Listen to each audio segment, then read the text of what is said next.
So here's the thing. This time last week on Facebook, everyone was treated to the sight of Rami Ikmore getting bundled unceremoniously into the back of a police paddy wagon.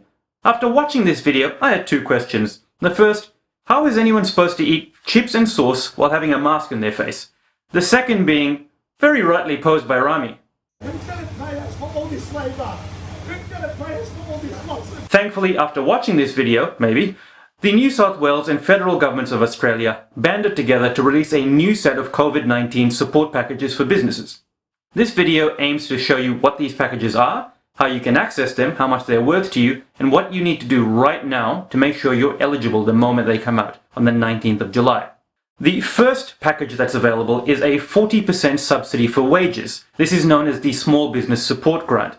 They haven't outlined from when to when it'll be paying for your wages, but it's 40% of your wages up to $10,000 per week. That is to say, if you pay $10,000 in wages that week, they'll pay you back $4,000.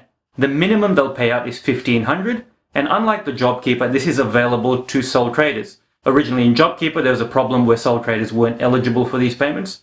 This time they will get the minimum of $1,000 per week. In order to be eligible for this, you need to have a small business that turns over between $75,000 per year and $50 million per year. You need to have faced a decline of at least 30% as a result of the recent lockdowns, and you need to maintain your staffing levels as at the 13th of July 2021.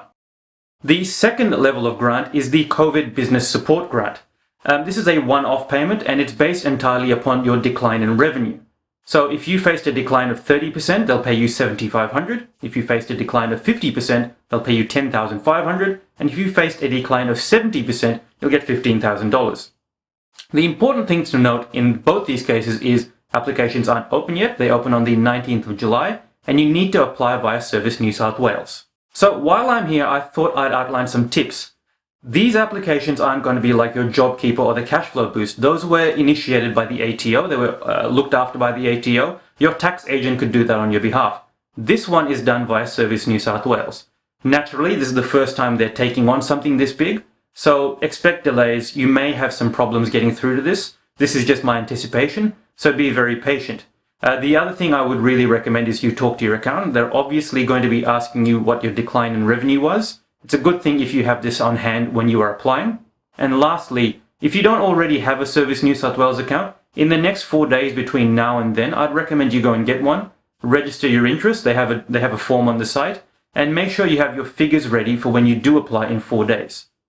The last thing I'd have to say is these things aren't final yet. The information coming out from the government is still quite disjointed. What we're doing is we're endeavoring to get all this information, put it into something as palatable as this video. So if you're on LinkedIn, if you're on YouTube, wherever I've put up this video, please like, subscribe, follow, so that if we do release more information, and we probably will in the next couple of days, you'll be the first to receive it.